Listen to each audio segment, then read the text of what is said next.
What do you think? This should be good.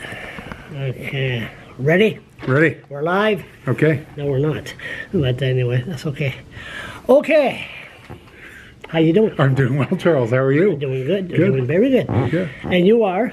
I'm Don Darling, and I'm the mayor of the city of St. John. And I'm Charles LeBlanc, the blogger. The vlogger.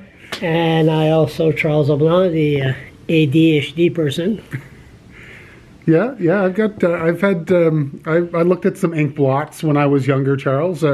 In Fredericton. I was born in Fredericton, so I've got some. Are you born in Fredericton? I was born in Fredericton. Yes. Wow, where?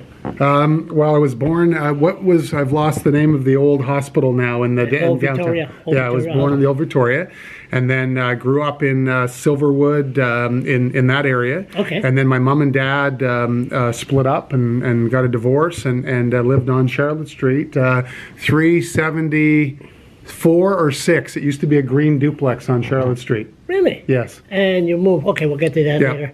But then success story. Then you're mayor Yeah. of St. John. Yeah. That's good. Yeah. Okay, last time I was here was Ivan Court. Okay. Ivan Yeah. Court, and there's a few other mayors. I never been here, but I don't know if I was here when Elsie Okay. was here. But here it's like a moment of time that sort of stood still. Yes. I left. Yeah. A lot of changes here. Yes. Yeah. A lot. Elsie's gone, Elsie's gone. and you're mayor. Yes. Where were you in 19... I'm sorry, I'm getting ahead of myself. I'm all excited because I never came here prepared. I don't have no questions. Okay, no because problem. I thought it'd be just open Sure. and let's do just it. going. I like that way. Oh yeah, because like you don't know what's going to come. And Charles, can I just interrupt you for a moment? Go ahead. I'd like you as well to ask me. I mean, I know you not well, but I follow you, and I think you ask whatever you want to ask. But I would just ask your questions. Just Right. go. So this is not no filter. There's no press people. Just you and I. No, No. that wasn't planned. No, nothing. Right, Exactly. direct. There's no straightforward. scripts. And there's no. But you're the first mayor that I interviewed. Last mayor was Woodside. Mm-hmm. Brad Woodside. Oh, who was the mayor of Henwa? Yeah, I don't know. Remember? Yeah. And then we have a mayor in Fredericton that I hunt down, but we're not going to go down that road. that's No, right. we're not going to.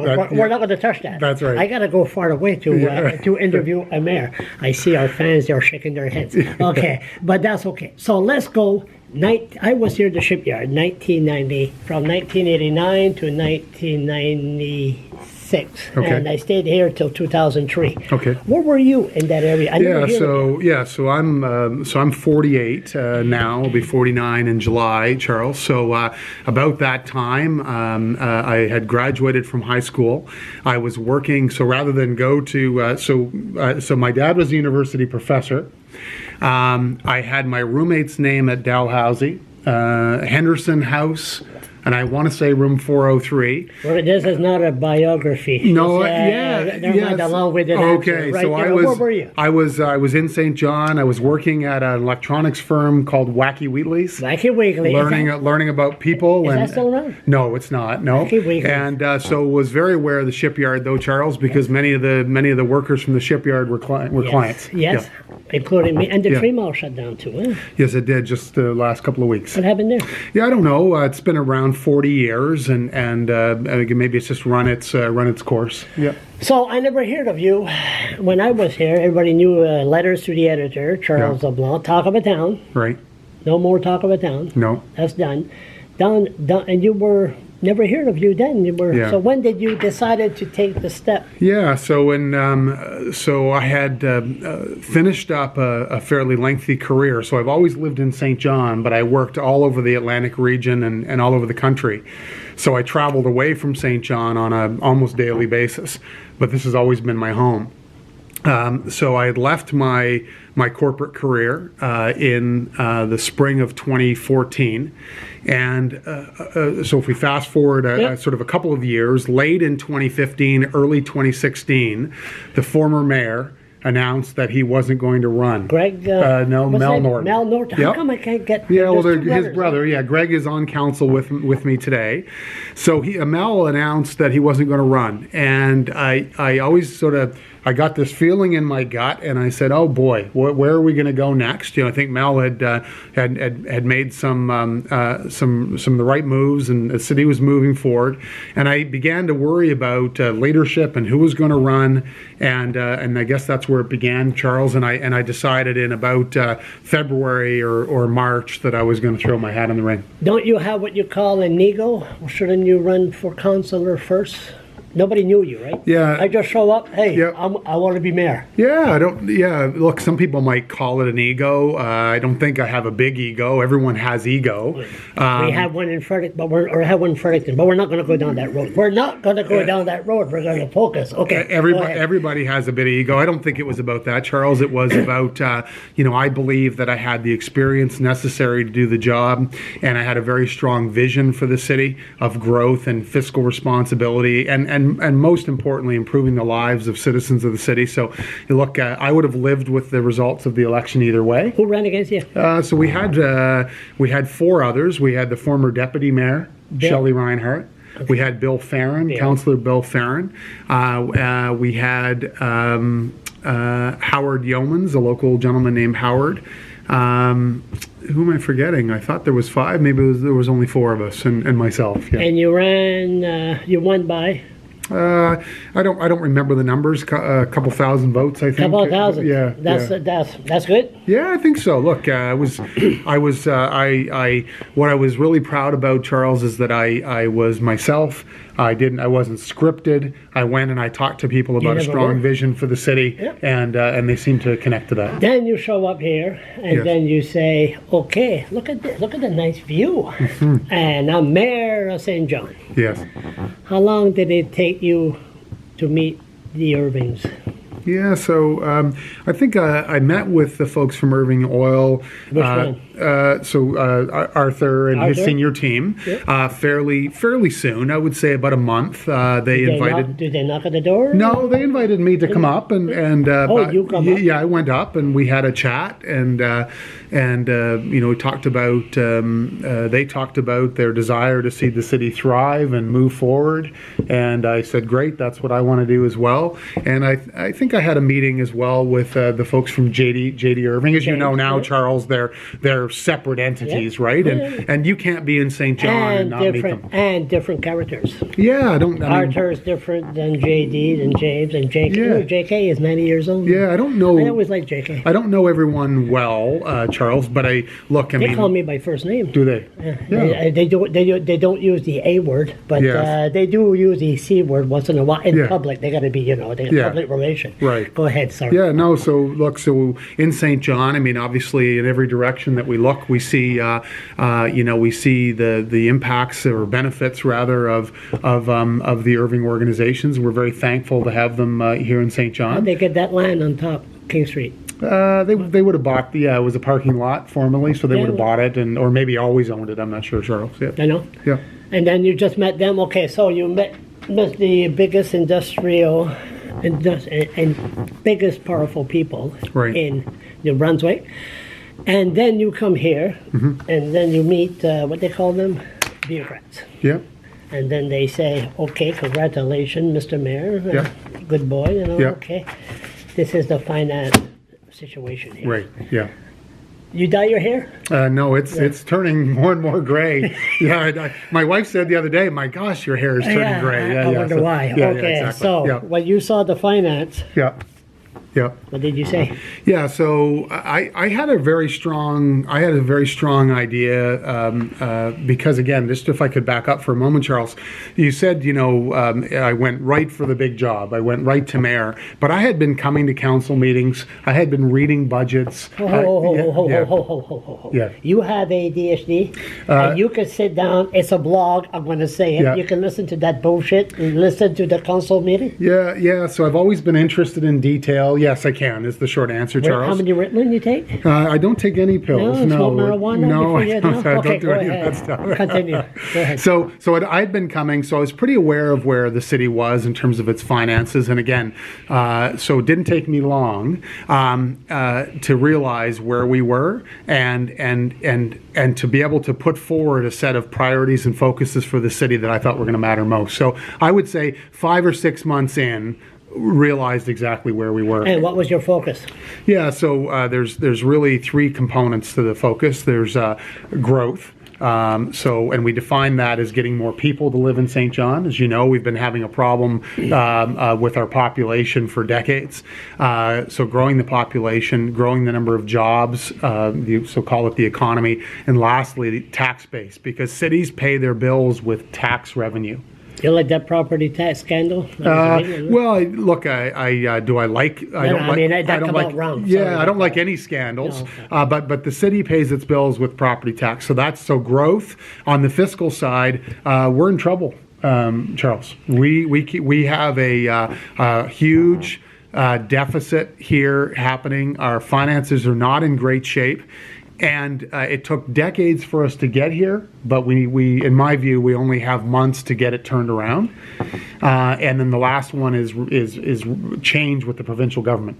So we need to work with Premier Higgs and his government and all the parties to get some changes that many municipalities have been talking about for decades. Do you want your own tax revenue that has to change? Did you get more money? Or why not? Remember what is it that the Irving Oil signed with the city? The water. Yeah, the water deal. Yep. Yeah, they get it very cheap, huh? Yeah, look, I don't have the specifics of Now that. that was 30 years ago. Right? Yes, exactly. And when is that expired? Yeah, I don't know. I should but no, and I can find out. I know. Maybe well, you look, should. That's like Hydro Quebec and Newfoundland. You know, maybe it's 50-year deal. So within our we have done a history of long-term deals, Charles, in the city, and I am not opposed to long-term deals as long as they're balanced and they're good for the taxpayer. So what I can tell you on water is that within our priorities, the city has we're studying our rates and the fairness of our rates, and that study is due in the summer of 2019. So we'll get into water rates coming up this summer. Our water rates are higher than other municipalities, but we've also invested $300 million in cleaning up the harbor and putting our new safe, clean drinking water project in place. Speaking of harbor, ADHD style, Yeah. right across there, Partridge Island. Yes. Isn't it nice? There's no fog. Yeah, it's beautiful today. Yeah, beautiful. Came in Yeah. right. I should come here more often. You should. No, I don't wish on that. Partridge Island. Yeah. Gros, I said that years ago. Gros in Quebec, they spent $20 million to show the Irishmen, the Irish history. Yes. What's the problem with Partridge Island? Wouldn't that be a good tourist attraction? Yeah. If it was upgraded. Yeah, so our local MP has been very passionate about that project. Has he? Wayne Long, yes, he's been working on that with all the appropriate federal groups. So first off, to back up, Charles, I would agree. I think we have, others have compared it to Ellis Island and other, major historical points in North America. I think we have that. Howard Wright, is he still alive? Yes, he is. Yeah, Harold. Yeah. So we settled in 2 years in our history 30,000 Irish immigrants through St. John, and many of them would have touched Partridge Island. I think one of the challenges, Charles, is that the vision for the island and its use has, the last estimate I saw was around $30 million. And I just think the funds have not been there yet. So what could we do? How do we pay homage to Partridge Island and the role it's played in our history, and then what level of investment can be supported so we can get something going? If it would have been down to States, that would have been upgraded 50 years ago. It would have been done. It would have been done. I would agree. Private industry or something. Maybe you could put a big sign on top, Mr. Irving. Yeah, well, maybe sponsorships, Charles, eh? Yeah, you never know. Speaking of Mr. Irving, I'm sorry, like I said, it's straightforward. How come in the history, a mayor, Norton had the same thing? I mentioned to a few people that I was talking to you, I'm going to have an interview. Yep. They say, oh, he's up, excuse my language, he's up, Irving's ours. Yeah. The same thing as former mayor, they're up, Irving ours. Yeah. What gives the impression that a mayor is up Yes, anyone's ours. Yeah, everyone. Yeah. So, well, I think it is a. I certainly think it's a theme that presents itself in St. John. I can't tell you exactly why. I have a theory, and I share the theory that we have in St. John a tale of almost two cities. We have folks that are very affluent, that have a lot, that can do anything and go anywhere, and then on the flip side, Charles, we have people that don't have. We have high levels of child poverty. It's unacceptable to me. We have, a higher number of people living on the streets that are homeless. That's unacceptable. We have a number of people that rely on food banks for food security. That's unacceptable to me. So we have these, the two tales of, those that have and those that have not. And I think that has caused, some hopelessness, if you will. So regardless of whether, it's not about Don Darling, but regardless of whether I'm here every day working my butt off, trying to make a difference in the community, there's going to be some people that don't believe a guy like me. Okay. But I would push back, and I would challenge that for anybody that's saying Don Darling is not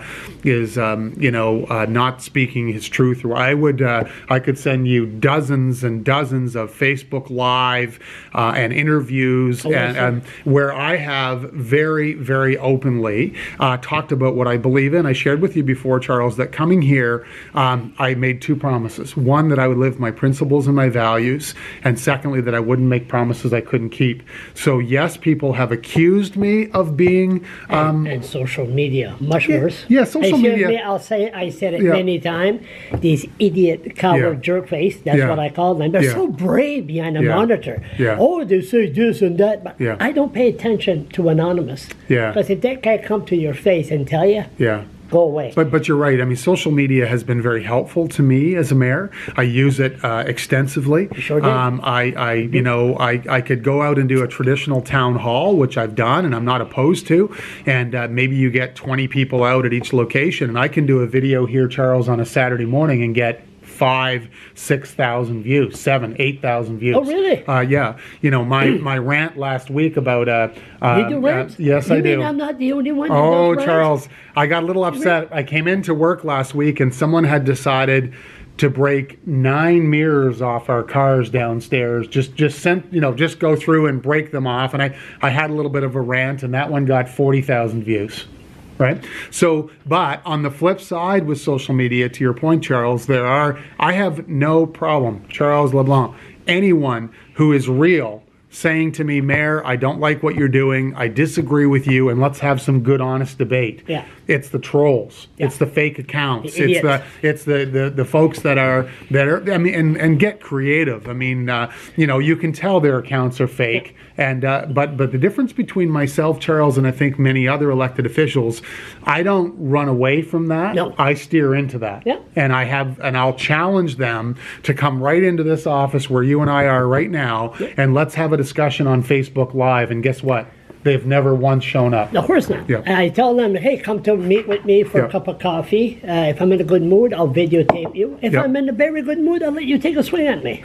No, that's what I told them. Yeah. And then you never got... No one shows up. No. of course, I mean, and I don't pay attention to them. No, that's one thing. When I first saw you at the legislature, it's funny, that video, me and Jerry Lowe were talking about St. John. Yeah. And next thing you know, you show up. Yeah. And then I went like this, first time I ever met you. And I said, hey, how you doing? And then you were very, very, very straightforward. And that's what we need as politicians. Thanks. Okay, all good things must come to an end. Refinery. Yeah. Where were you when you heard the explosion? Yeah, so I was out of town. So I have a cottage about 30 minutes away, Charles, and I was out of town, and it was I woke up and my phone was dinging and beeping, and I grabbed it. What time was that?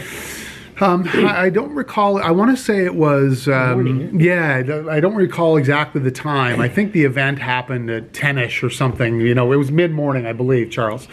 And anyway, when you're a mayor of a city and you wake up and on your phone is refinery explosion, I'll tell you, That my would grab your heart. ADHD attention. I was out of that. I was out of the house, out of the cottage, and in the car and racing towards the city within about 5 minutes. Where's your cottage? So at Oak Point, 30 Okay. minutes drive Yep. to the west side. Got it. I came up over the hill on the west side, and you could see the smoke and the fire, and my heart was coming out of my chest. Yeah, very scary. So you're the mayor. Yes. How far did you go? How far could you get? In terms of involvement, Charles. No, what- just show up. Okay, I want to go to the refinery. Then they had people barricades. I and didn't go to the refinery. That's an active scene. The red phone with Mr. Yeah, Erling? yeah. Right off the bat? Immediately. I wanted to get an update from our people. What was the current situation? What level of emergency are we in? So I went to our emergency center. So we Yeah. had activated our emergency management center. So I went right to the center, got a full briefing, and then whether it's the right thing to do or not, Charles, people expect their mayor. Where's the mayor? Yeah. What's going on? And I don't wake up in the morning and say, whose feet can I step on today? But the people of this city elected me, so I got involved, I got a briefing, and I supplemented the city's communications with my own communications, Facebook Live, tweets, social media, to say, look, here's what we know right now, and here's where we are, and look, thankfully no one was killed. No. People responded, but I was pretty vocal. The next day, as you can imagine, I did interviews all over the country about, here were my 3 points. Number one, we need to learn from this emergency. How did it happen? Are we prepared enough? And how should our plans be modified in the future? Secondly, how did we communicate with the citizens? How can we do better? And in a world of social media, Charles, you and I know very well, if we're only putting a press notice out every 2-3 hours, that doesn't cut it in this day and age, because we're in an instantaneous. And then lastly, I guess I combine points 1 and 2. What happened in the emergency? Communications was point 2. And point 3 is, how are we going to be better prepared next time? But next time, we're months later. Yeah. We still don't know what happened. Yeah. So, There's no really communication. Like, the people Yeah. in the area were traumatized yes. of what happened. Yeah.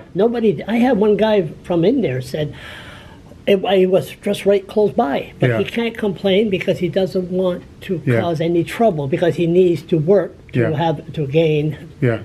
So a living. So I'm going to come back to your question, but you just reminded me, and yesterday I posted on Facebook or Twitter, and I just want to share it with you, because I believe again in living my values and my principles. And here's what I said, Charles. I said, sometimes I think politics is like having a loved one, the city, kidnapped. If you call the police or don't pay the ransom, you risk harm or great loss. Navigating politics, especially in these times, is like walking on glass. Say the wrong thing, like the wrong tweet, talk to the wrong person, or point out the obvious, and you pay the price. My commitment remains the same, and that's to have a lasting impact on our city on behalf of citizens, no matter what. That's what the oath of office meant to me as mayor. And I say that. Did you write that? Yeah, I wrote that. What kind No of- one writes anything for me. What kind of ADHD person are you? Yeah, I don't know. Maybe I'm not a very good ADHD No, person. that's good. That's good. Go ahead. But my point is, Charles, is you're right. I think that look, and this is not anti anybody. This is not pro-union, anti-union. Here's the 11 barriers that we face in this city, Charles, okay? And I share this very openly. We have no flexibility in our operating costs. We have restrictive collective agreements. We need some change to binding arbitration. That doesn't mean we don't respect police and firefighters. We absolutely do. We still have challenges with our pension plan. Our debt level is high. If we restructure, we have restructuring costs. We have huge infrastructure deficits. we could go on for another. On and on. My 40 point minutes. is that, Charles, if you're not willing to talk about these types of things as a leader, I don't think you should be in politics, and you shouldn't be a leader. That's true. And the issue of the refinery. Yeah.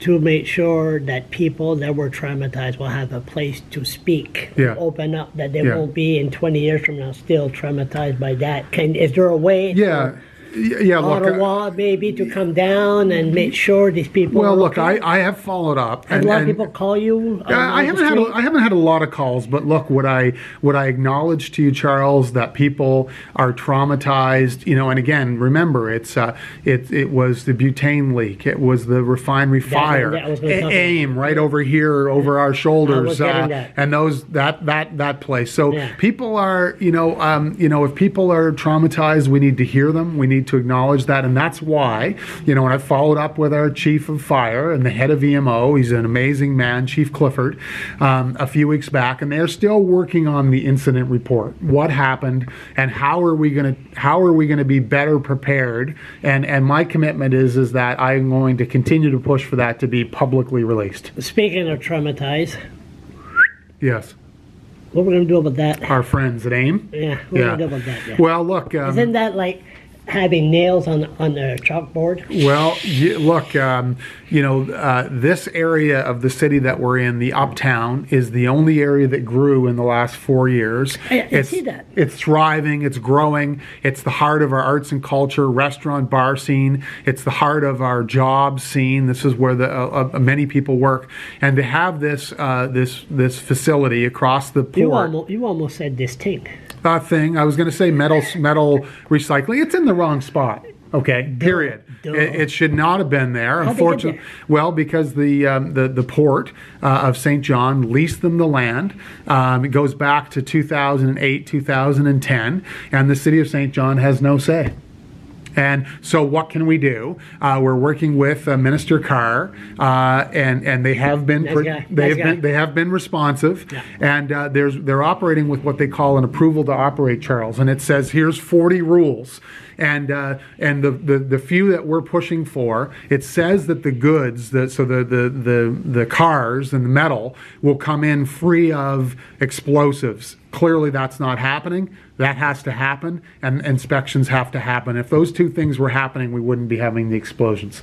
So we have to get that to happen. How long is that going to stay there? I'd love to be able to answer you. We don't know the terms of the lease, but I hear through You don't know. You're the mayor. well, because the Port of St. John has not released that information to us. I understand it's a 30-year lease, though. 30 years? 30 years. Whoa. Yeah. Whoa. Yeah. So- Speaking of traumatized. Yeah. Whoa. Yeah. So in the meantime, again, I think what happens as elected officials, they want you to be, and again, I'm concerned about what I call American-style politics, populism. It's spilling over now into Canada. Social media. We talked about it earlier, Charles. I would urge your listeners and others to really to take a moment and pause and ask themselves, what I'm reading right now, is this the truth? Is this factual? And there's a famous U.S. senator that was in a debate. I believe it goes back to the Kennedy era in the U.S. And his famous quote was, "Sir, you are entitled to your own opinion, but you're not entitled to your own facts." Okay? Mm-hmm. And we're in a time now where, Charles, I want to build myself up by ripping you apart. I know. You're a conservative, yeah. I'm a liberal, you're a conservative. We just rip each other apart. I didn't even know they ripped each other apart during the hockey game. Oh, yeah? During the hockey game, on the ice. Yeah. What happened, university, yes, and then exactly. they start, sexual blah, blah, and then I play hockey. Right. We never saw that. No, we never did it. We hit, or but I mean, attack a person before. I want to talk about the facts. Well, they get personal and they attack. Let me tell you something. I'm a first-time politician. I actually don't even like the term politician. I think it has a negative connotation to it. I'm here to serve the citizens of the city. I'm not, and you to serve them, you have to have an economy that's thriving. You have to have costs under control. So we've been working hard on those things, Charles. I see that, the hair. hair. But it is a mean, nasty game. It's mean, and I think that what I would urge your listeners and your viewers to do is really read, become informed, vote wisely, and because we need you, and don't lose faith in people that are trying to serve. What about the trains, the fuel coming in? Yep. Isn't that a concern to you that that's like a ticking time bomb there? Yeah, you look, public safety is always a concern in the city. We have the highest concentration of industry east of Montreal, which is why I believe we should be the city east of Montreal that's thriving the most. We should have the lowest taxes, the best roads, the best recreation, but we don't because we're out of balance. Yeah. Okay. So it's always, public safety is always a concern. And again, but we get into these great debates like pipelines, Charles, right? Pro-pipeline, anti-pipeline. And I think we're losing sight of the fact that in that example, the oil or the goods is moving in one way or another. We should just try to pick a way that is as safe as possible. We could take another 20 minutes on that issue. Yeah. Okay. We're going to come to some good news about St. John. Sorry, it's not all blooming room. No, it certainly isn't. Sorry, no. Blooming room, there's my ADHD. Yeah. Listen, the last point, homelessness. Yeah. A lot of talks in Fredericton about homelessness. Moncton, they got a shelter. Yeah. And I always said, by the way, what is Michelle Houghton doing now? So Michelle Houghton runs and owns a very successful Italian restaurant here in town. Yeah, called Italian by Night, and still involved in the community in a number of ways. And so still giving back. Yep. So what happened is in 2005, when Bernard Lord, the by-election, Yes. he wanted to win the by-election so bad, he Yeah. spent about $20 million on promises in the South End. I know politicians came in, oh my God, I've never seen this in my life. The smell, I know Denis Landry, former good friend. Anyway, focus. The smell, terrible. Yeah. But the minute the election was done, that's it. I never talk about it. So how come last winter we really heard about homelessness in Moncton and Fredericton, but not here in St. John? Yeah. So I think I had the same reflection actually, Charles. I think it speaks to the great work that the city of St. John has done over the years. We have quite a bit of infrastructure in place. When that happened, when the Fredericton situation with the tents in Moncton, this was happening. I reached out to our folks right away, and they said, "Look, Don." We've been doing this for years and this for years and this for years. Look, at times we have some capacity issues, but we don't need hundreds and hundreds and hundreds of thousands of dollars. If we could get $50,000 or $60,000, we would be able to put some more beds in place and put some temporary strategies in place, which is what we did. So I guess it's a double-edged sword. I'm proud that we have a lot of social supports in place, but I think it's sad to me, Charles, that we've had those in place for so long. And can I use an example? During the campaign, one of my fellow candidates for mayor stood up and very proudly said, "I've raised a lot of money for food banks." And I got up and said the first thing that came to mind, and I said, "I want to eliminate the need for food banks."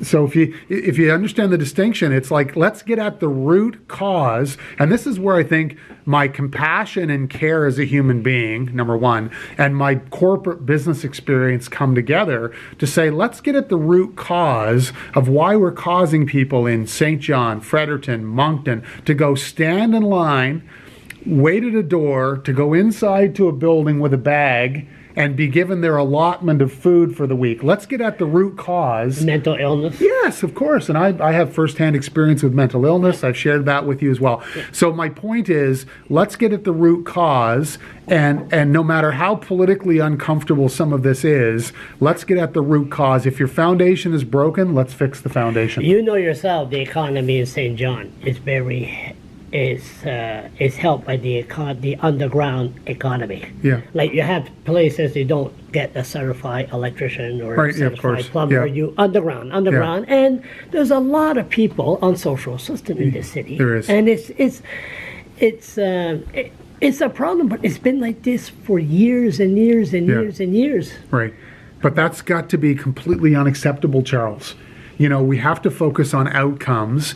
And I was at a meeting early in 16 when I became mayor, and it was a room full of passionate social advocates for poverty and homelessness. And I said, do we all care about poverty in the room? And everybody said yes, and they all put their hands up. And I said, are we all willing to work ourselves out of a job if that's what it takes to end homelessness and poverty in our city? And not everybody put their hand back up. So my point is, and this is not a criticism, we have in Fredericton, Moncton, St. John, all over this province, we have champions of these causes that are doing absolutely amazing work, but we have to focus on outcomes. It has to be completely unacceptable that we have people that have been on social assistance for as long as they've had, that we have people struggling for as long as they have, and that we have the degree of sexual predators that have been able to prey on children and others in St. John. Are we going to talk about Donnie Schnook? Well, look, I didn't even know where he came from, but I left here. I never hear Donnie. I don't know Donnie Schnook, but what I can tell you is that I went and met the former Minister Horseman, to talk about my concern that has this community, Fredericton, Moncton, all of the communities, learned enough? In other words, what are the safeguards that we've put in place that anybody working with children today have to meet, and are they more strict than they were in 2012 or 2014 or 2015? And I think my answer is it's probably not, and that's unacceptable as well. It's a beautiful day. Gorgeous day. And we might go for a walk, me and my buddy here. Good. And why should somebody, oh, by the way, do you use this? I always said, I asked Ted Fleming if they could find out how many people uses this in St. John. Yeah. Do you think I have a hard time, the chemical, I could taste the chemical in the air. Yeah. Why would somebody move to St. John? Yeah, so look, so on your first question, are we at a higher level of use or lower? I don't know. Certainly we're an industrial city. You can't ignore that. And everywhere you look, Charles, there's smokestacks. And I think those companies, though, have invested a lot of money to clean up the air. So we give them a little bit of credit there. Yes, we will. But I think, why should people move to St. John? Because I think, first of all, it's a historic, beautiful city. We're looking out at the Bay of Fundy, the oceans, the rivers. We have 700 to 1,000 unfilled jobs in St. John right now, Charles. It's one of the most affordable places to live in the country. The people are deeply caring and generous and kind. So I think there's many reasons to live in New Brunswick. There's many reasons to live in St. John, Fredericton, Moncton. So this is not Fredericton, Moncton against St. John or vice versa. We have to work together. And look, do we have our challenges? Yes, we do. I call myself a glass half full realist. We have challenges, but we also have a plan to deal with those challenges. And I'm confident that 2029, 10 years from now, we're going to look back and we're going to say we made the right decisions in 2019 to move the city forward. You're going to reoffer? Too early to say. What do you mean? Come on, here. You want the exclusive? Yes. Okay. Yeah. Look, here's my answer is you want to spend more time with your family? No. In 2020, I'll make that decision. I journal, I keep track of the highs and lows, and I could see a lot of benefit to being at this desk for another 4 years. But I'll make the decision in 2020. Listen, buddy. Yeah. You're born in Fredericton. Yes. You want to run for mayor? There we go. Maybe I could just move to Fredericton. Yeah. I'll support you. There we go. You'll have my support 100%. Yeah. One more thing. So what's going to be your slogan?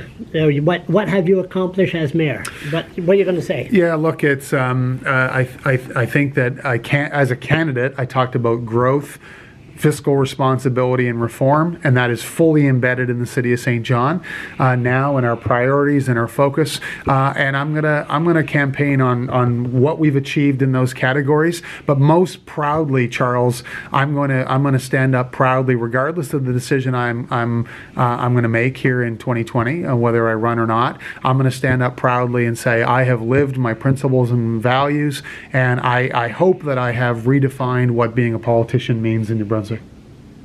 Sounds good. What's the difference between you and Wayne Long, the local MP? Yeah, what's the difference? I never met him. Yeah, oh, haven't you? Yeah. So I think what we are similar. Yeah, we're very. both high energy. Oh, yeah. We're both high energy. We both go, nonstop. We both love, like many politicians, love the city and their cities that they serve. I do believe that's absolutely true. Yeah, I don't know. I think I'm an extrovert. He's an extrovert. So I don't know what the differences are. We're both you're fiscal. We're both fiscal conservative.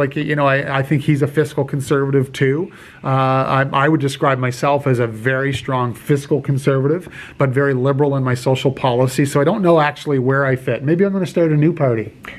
Oh, okay. So here we go. Here we go. And you can come to Fredericton. We'll see There we go. how it goes. Yep.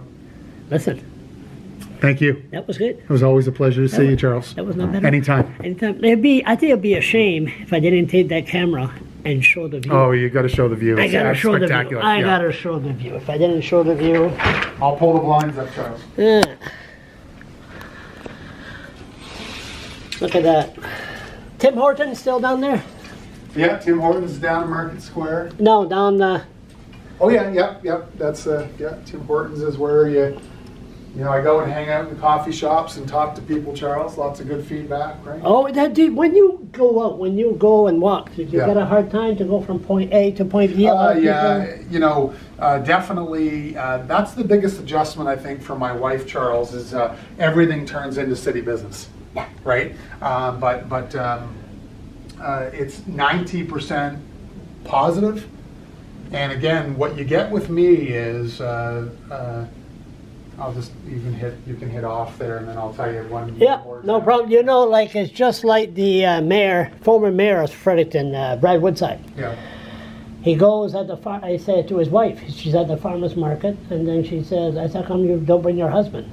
You crazy? Yeah, It's going to take me 4 hours. Yeah, exactly. When he's not around, it only takes 20 minutes. Yeah, exactly. So, okay, so this is it. Thank you.